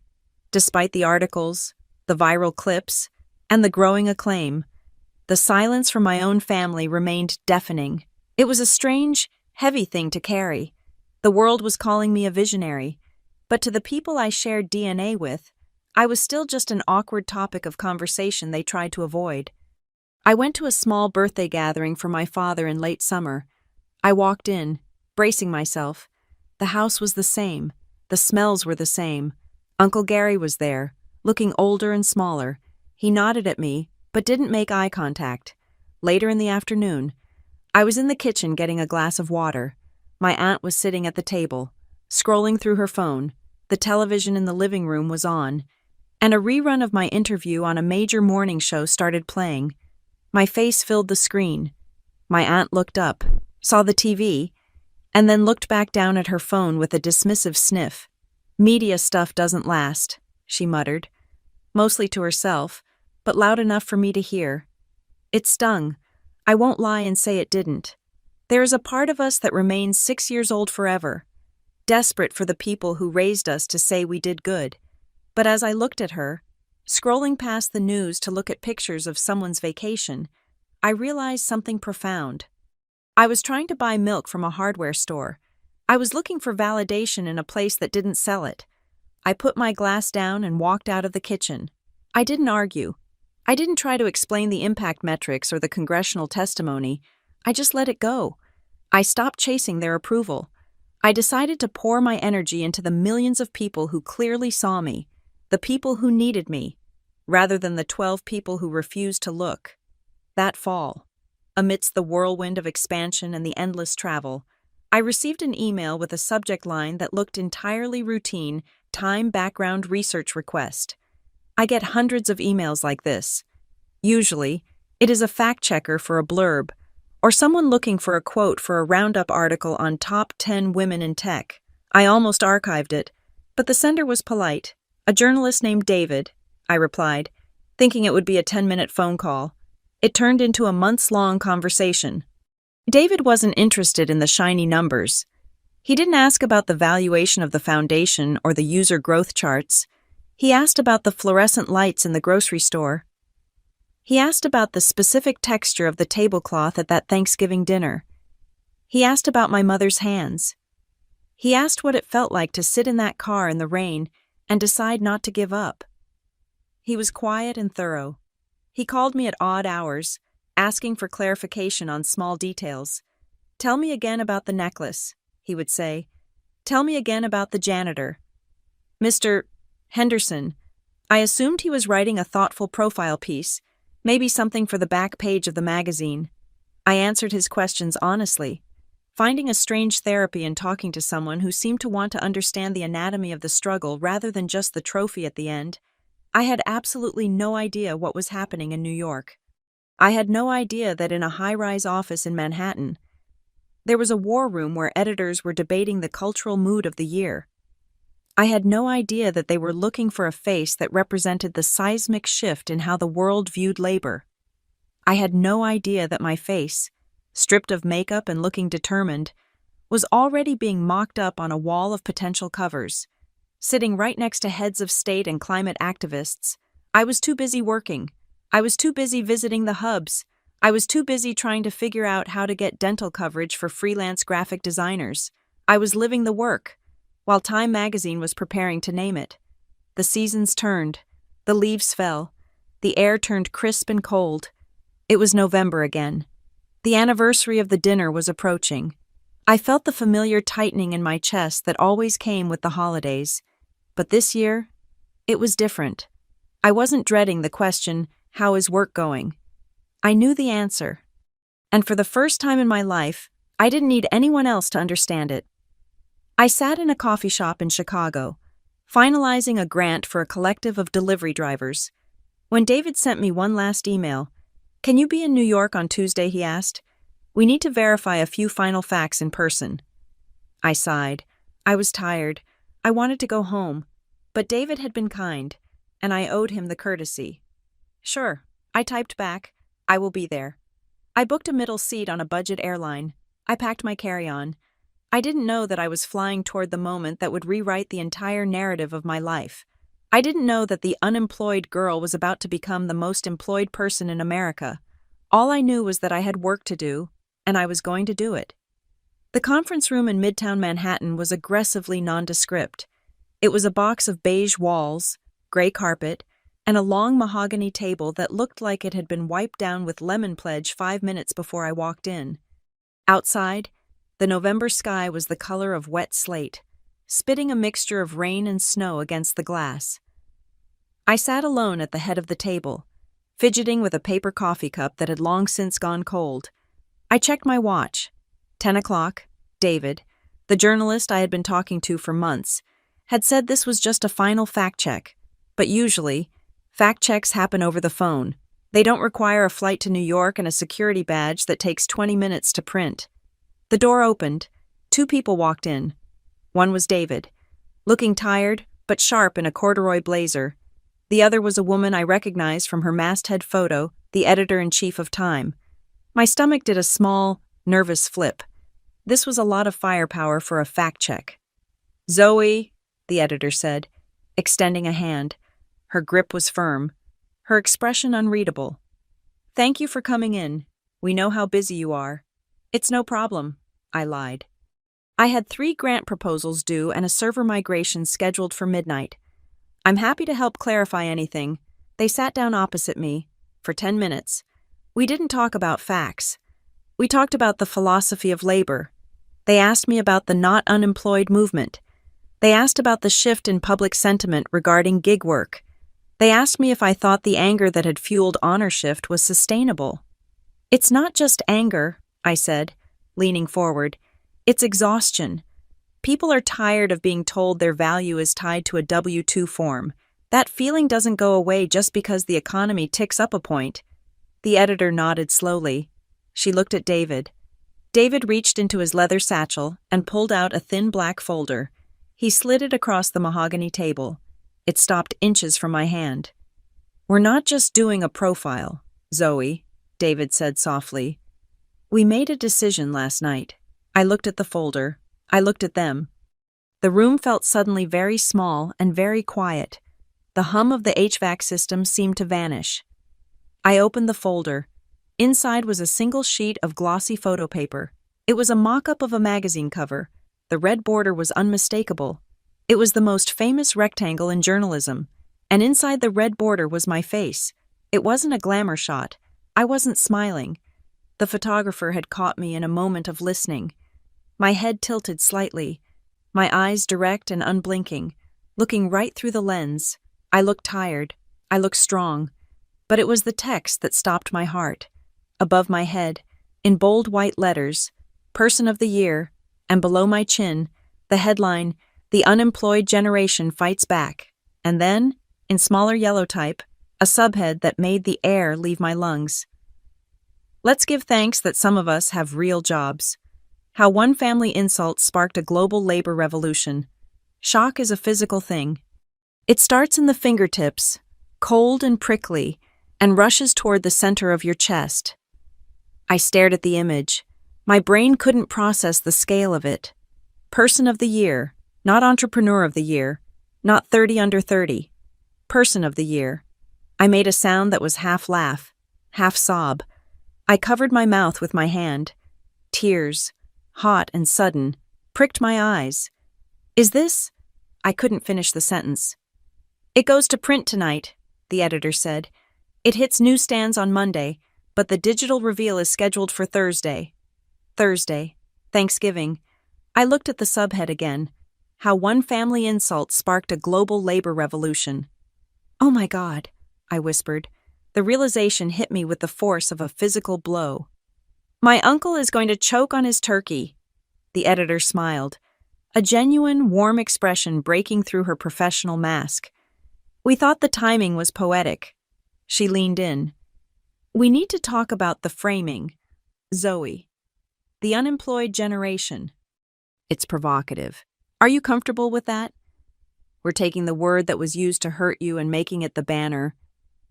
I looked at the cover again. I thought about the shame I had felt 2 years ago. I thought about the millions of people who felt that shame every day because they didn't fit into a neat corporate box. Yes, I said. My voice was stronger now. I'm comfortable with it, but only if we show what that word really hides. Only if the story inside isn't just about me, but about the work, the real work. That's exactly what we have done, David promised. The next 6 hours were a blur. They needed fresh photos for the interior spread. The stylist, a frantic woman with a rack of designer blazers, tried to put me in a sleek, power suit ensemble. No, I said. I walked over to the coat rack where I had hung my own jacket. It was a dark wool coat, slightly frayed at the cuffs. It was the coat I had worn to Aunt Clara's house 2 years ago. It was the coat I had worn when I sat in my car in the rain and decided not to quit. I want to wear this, I said. The stylist looked horrified. The photographer, a legend who had shot presidents and pop stars, looked at the frayed cuffs and smiled. Perfect, he said. He shot me against a gray backdrop, looking raw and real. No airbrushing, no hiding the dark circles under my eyes. It was the face of someone who worked. By the time I left the building, it was dark. The embargo was strict. I couldn't tell anyone, not Maya, not Avery, not Frank. I walked through Times Square, the neon lights reflecting in the puddles, carrying a secret that was about to detonate. I decided to go home. I hadn't planned on it. I had told my mother I might be too busy. But now I had to go. I had to see it happen. I wasn't going out of obligation. I was going out of a dark, scientific curiosity. I wanted to stand in the epicenter of the blast when the bomb went off. Thursday arrived, cold and gray, exactly like it had been 2 years ago. I drove the rental car toward the suburbs. The familiar dread tried to creep in, the muscle memory of 1,000 small humiliations. But it couldn't take hold. I felt armored. I felt like I was walking around with a loaded gun in my pocket that only I knew about. I pulled into the driveway. The house looked exactly the same wreath on the door, the same smell of roasting turkey wafting out to the porch. I walked in. Zoe. My mother hugged me. She looked tired, her eyes scanning my face for signs of failure or distress. I'm so glad you made it. I told everyone you were coming. The noise hit me next. The football game blaring, the clinking of glasses, the laughter. It was a time loop. It was a horror movie where the set never changes. Uncle Gary was there, holding a glass of bourbon. He looked older, a little redder in the face. Cousin Derek was there, though he looked significantly less smug than he had in the Northline conference room. He avoided my eyes, pretending to be deeply interested in the spinach dip. Well, look who it is, Aunt Clara chirped. The traveler returns. I smiled. Hi, Aunt Clara. Happy Thanksgiving. I moved through the room like a ghost. I was there, but I wasn't part of it. I grabbed a glass of water and stood near the kitchen island. The questions started, as they always did, casual, probing, laced with a subtle desire to see me fail. So, one of my cousins asked, leaning against the counter, how is the little project going? Still keeping busy? Very busy, I said evenly. That's good, she said, nodding with feigned sympathy. You know, my firm is hiring right now. Compliance officers, stable hours. Have you thought about going back to a real company, now that the hype has died down a bit? The hype? She thought the silence of the last few months, the time I had spent building the foundation, was failure. She thought I had faded away. I'm keeping my options open, I said, but I'm happy where I am. Well, she sighed, patting my arm, as long as you're happy, that's the important thing. Not everyone is cut out for the corporate grind. I smiled gently. I didn't correct her. I didn't pull out my phone and show her the bank balance of the Honor Shift Foundation. I didn't mention the congressional testimony. I realized then that revenge isn't about screaming. It isn't about making a scene. Revenge is knowing the truth when everyone else is guessing. It tastes better when it arrives on its own schedule. I went into the kitchen and helped my mother mash the potatoes. I chopped parsley. I carried the gravy boat to the table. I played the role of the dutiful, slightly disappointing daughter perfectly. 3 o'clock approached. The embargo lift was scheduled for 3 p.m. Eastern Standard Time. We sat down at the table, the same seats. Uncle Gary sat at the head, carving the turkey with grand, performative strokes.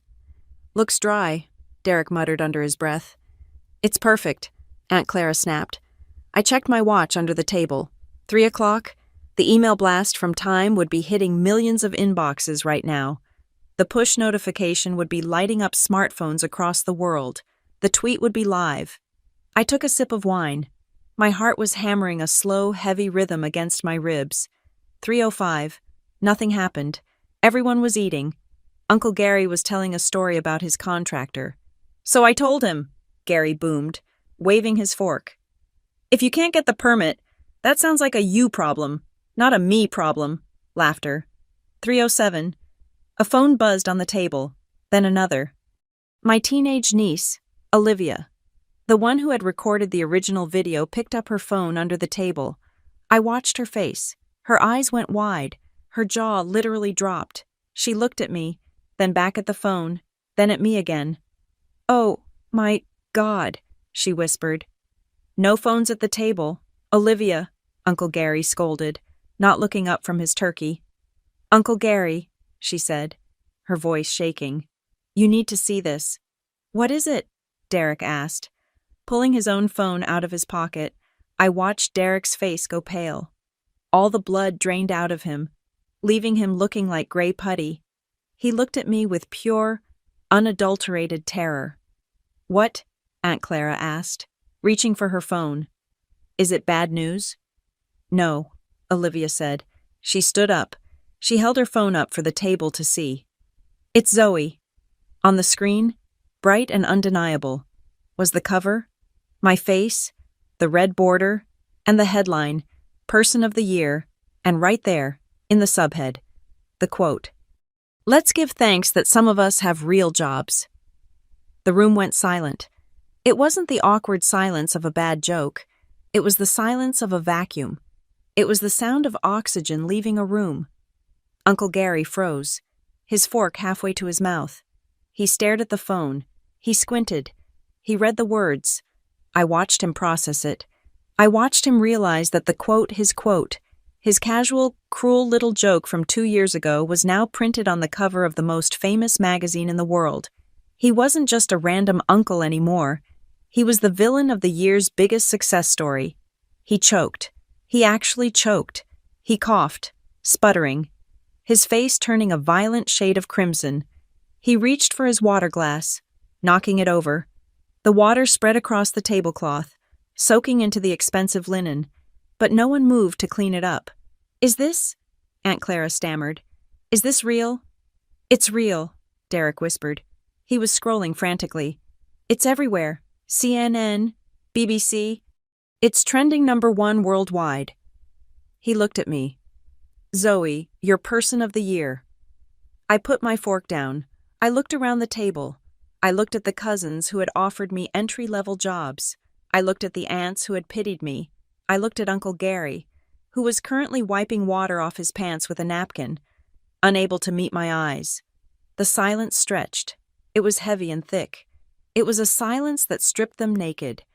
In that moment, they were suddenly, agonizingly aware of every careless word they had ever spoken to me. They realized that while they were judging my life, I had been changing the world. "The turkey is delicious, Mom," I said quietly. My mother was crying. She wasn't looking at her phone. She was looking at me. She was the only one who didn't look surprised. She looked relieved. "They quoted you, Gary," Olivia said, her voice cutting through the tension like a knife. She sounded delighted. Look, it says, the insult that woke up a movement. Gary looked like he wanted to vanish into the floorboards. He looked at me, his eyes pleading. He started. I didn't mean. It's okay. Uncle Gary, I said. I took a sip of my wine. You were right. It was a very inspiring thing to say. I should thank you. I smiled. It wasn't a nice smile. It was the smile of the person on the cover. Pass the gravy, please. Nobody moved for a solid 10 seconds. Then, slowly, with trembling hands, Derek passed the gravy boat. I poured it over my potatoes. The phone in my pocket was vibrating so hard it felt like it was going to explode. A constant, steady buzz of the world reacting. But in that room, the only sound was the clinking of my fork against the china. I ate my dinner, and for the first time in my life, at this table, I wasn't full of shame. I was full of turkey and the absolute sweetest taste of victory. They took that out of context. Uncle Gary's voice was thin, a desperate rasp that tried to fill the vacuum of silence in the dining room. He was clutching his napkin like a shield, his face a mottled map of red and purple. He looked around the table, begging for an ally, begging for someone to agree that the cruelty immortalized on the cover of Time magazine was just a misunderstanding, a slip of the tongue, a joke that didn't land. It was a joke, Zoe, he stammered, his eyes darting away from the phone screen that Olivia was still holding up. You know how we are. We joke. They make it sound like I was trying to hurt you. I looked at him. I didn't feel the anger I expected to feel. I didn't feel the urge to scream or flip the table. Instead, I felt a profound, icy calm. It was the calm of someone who has already won the war and is just walking through the battlefield to survey the wreckage.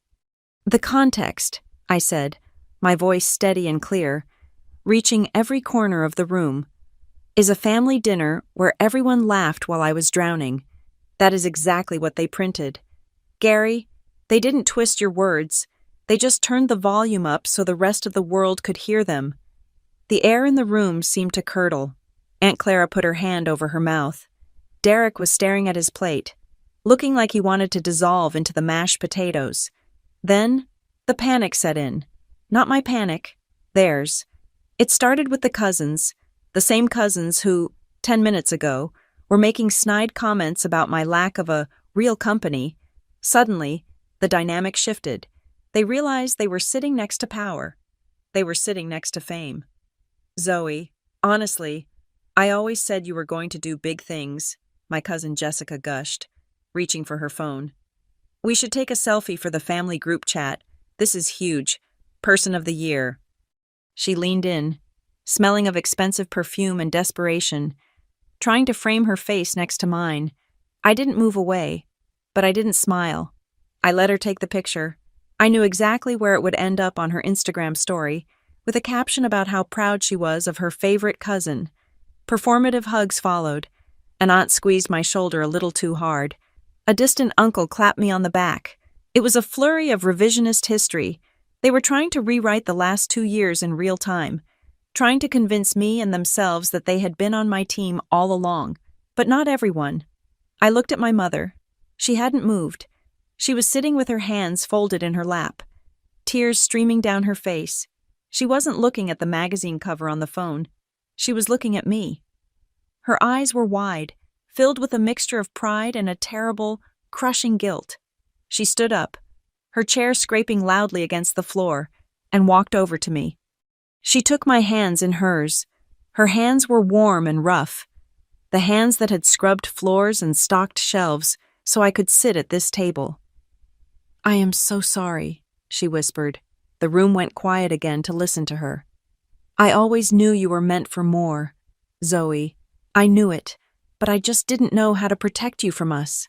That broke me. The wall of ice I had built around my heart cracked just enough to let the heat in. It's okay, Mom, I said softly. No, she said, shaking her head. It's not okay. We made you feel small so we could feel big, and you went out and became a giant anyway. I looked around the table. I saw the shame in Derek's eyes. I saw the fear in Uncle Gary's. They were waiting for me to yell. They were waiting for the explosion. I didn't give them one. "Sit down," I said. It wasn't a request. They sat. "I don't want your congratulations," I began, keeping my voice low. "And I don't want your selfies. I want you to listen. Because the article tells the shiny version. It tells the victory. But you need to hear the cost." I told them. I told them about the last 2 years in measured, brutal detail. I told them about the nights I slept on the floor of the co-working space because I couldn't afford gas to drive home. I told them about the panic attacks that made me feel like I was having a heart attack at 32. I told them about the lawsuit from Northline Harbor, how a billion-dollar company tried to steal my brain and crush my life, and how close I came to letting them do it. I told them about the moment I almost applied for the hospital administrator job. "I almost quit," I said, looking directly at Derek. "I almost became exactly what you wanted me to be. Quiet, safe, employed in a cubicle. I was one click away from giving up on 5 million people because I was so tired of feeling like a failure in this house." Derek flinched. "But I didn't," I continued. "And this cover. It isn't about me being better than you. It isn't a trophy I won to rub in your faces. It's about the millions of people who have been ridiculed, dismissed, and erased while they rebuild their lives in the shadows. It's about the people who serve your coffee and deliver your packages and fix your cars, the people you don't look in the eye." I turned to Uncle Gary. He was staring at the tablecloth, looking defeated. "You worry so much about money, Gary," I said. "You worry about real jobs and real paychecks. You judge worth by the size of the bank account." He didn't say anything. "Do you remember last year?" I asked. "When the roof of this house started leaking, the contractor quoted you $12,000. You didn't have it. You were going to take out a second mortgage." He looked up, confused. "Yeah, but we got that grant, the Community Hardship Grant." "The Community Resilience Fund," I corrected. "Yes. We got lucky," he muttered. "They approved us just in time." "They didn't approve you, Gary," I said softly. "I did." The silence that followed was different from the previous ones. It was the silence of a world tilting on its axis. "What?" he whispered. "The Community Resilience Fund is a subsidiary of the Honor Shift Foundation." I said, "I set it up to help families who were struggling with unexpected housing costs. I saw your application come through. I approved it personally. I wrote the check. The unemployed girl you laughed at paid for the roof over your head right now. You just didn't know where the money came from." Gary looked like he had been punched in the gut. His mouth opened and closed, but no sound came out. He looked up at the ceiling, as if he could see through the plaster to the shingles I had bought him. "You," he rasped. "You paid for the roof." "I did," I said, "because unlike you, I don't believe people should suffer just because they hit a rough patch. And I don't believe family should only help you when you're successful." I stood up. The energy in the room was shattered. The old hierarchy, the one where Gary was the patriarch, and I was the disappointment, was gone, turned to dust. "I'm leaving now," I said. "And I want to be clear about something. I love you because you are my blood, but I am done with this dynamic. I will no longer attend gatherings where my work is mocked. I will no longer sit at a table where I am diminished. If you want a relationship with me, you will learn to talk about people's paths without contempt. You will learn to respect the work, even when it doesn't look like yours." I grabbed my coat, the same threadbare coat from the cover, and put it on. My teenage niece, Olivia, stood up. She was shaking, her face pale, but her chin was high. "Aunt Zoe," she said. "Yes, Liv. She took a deep breath. "I want to intern at Honor Shift this summer. I can code. A little bit. I want to learn." "Olivia, you have summer camp," her mother hissed. "No," Olivia said, her voice firm. "I don't want to go to camp. I want to work. I don't want to be the person laughing in the background anymore. I want to be like her." She pointed at me. I smiled. It was the first genuine smile I had felt all day. "Send me your resume. Liv, we'll talk." I walked to the door. I didn't look back at the table. I paused at the threshold of the living room, on the coffee table, next to a cold pumpkin pie and a clutter of half-empty wine glasses. Someone had left their phone open. The time cover was glowing on the screen, my face staring out into the room I was leaving behind. I stepped out into the cold November air. It felt clean. It felt like freedom. Cut to 2 weeks later, the lights were warm and gold, bathing the ballroom of Lincoln Center in a soft, expensive glow. It was the Time Person of the Year gala. The room was filled with senators, CEOs, movie stars, and activists. The air smelled of champagne and orchids. I stood backstage, listening to the introduction. "She rebuilt the infrastructure of the American workforce," the announcer's voice boomed. "She gave a voice to the invisible. Ladies and gentlemen, the Person of the Year, Zoe Morgan." I walked out. I wasn't wearing a ball gown. I was wearing a simple, elegant black dress, and around my neck, catching the light, was my mother's cheap silver necklace. The applause was a physical wave. It washed over me, loud and thunderous. I walked to the podium. I looked out at the sea of faces. Millions more were watching on television. I took a breath. "Thank you," I said. My voice didn't shake. "This honor is heavy, but I'm not carrying it alone." I looked into the camera. "This honor belongs to everyone who has ever been called unemployed, like it was a moral failure instead of a moment between chapters," I said. "It belongs to the single mother studying for her degree at 2 a.m. It belongs to the driver who delivers your dinner while you sleep. It belongs to the artist, the caregiver, the dreamer who refuses to let a title define their worth." The room was silent, listening. 2 years ago, I continued, I sat at a Thanksgiving dinner where someone tried to shrink my life into one word. They thought that word would shame me. They thought it would make me disappear. A ripple of knowing laughter went through the audience. They knew the story. "But they were wrong," I said. "Because shame is only a weapon if you accept it, and we don't accept it anymore. Our revenge is simple. We refuse to disappear. We refuse to be invisible. We are the engine of this world, and we are finally taking the wheel." I smiled. It wasn't a smile of triumph over an enemy. It was a smile of peace. "Thank you." Final image. Back in the suburbs, in the living room of the Morgan family house. The television is on. The volume is turned up. The room is quiet. There is no football game tonight. There is no bragging. Uncle Gary is sitting in his recliner. He isn't sleeping. He is leaning forward, his elbows on his knees, staring at the screen. Aunt Clara is on the sofa, a tissue in her hand. Derek is standing by the doorway, his arms crossed, looking at the woman on the screen who used to be his little cousin. On the TV. I am smiling. It is a smile of hard-earned peace. It is a smile that says I don't need them to tell me I did good. The camera holds on my face, then fades to black. The real revenge wasn't the magazine. It wasn't the money. It wasn't the rooftop I paid for, or the silence I commanded. It was that I had built a life so meaningful, so vast, and so full of purpose that their approval no longer defined me.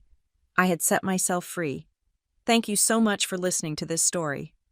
I would love to know where you are tuning in from. Are you listening on your commute, while you work, or maybe while you're cooking dinner for your family?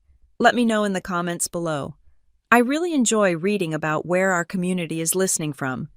If you enjoyed Zoe's journey from the dinner table to the cover of Time, please consider subscribing to the Maya Revenge Stories channel, liking this video, and hitting that hype button to help this story reach even more people who might need to hear it.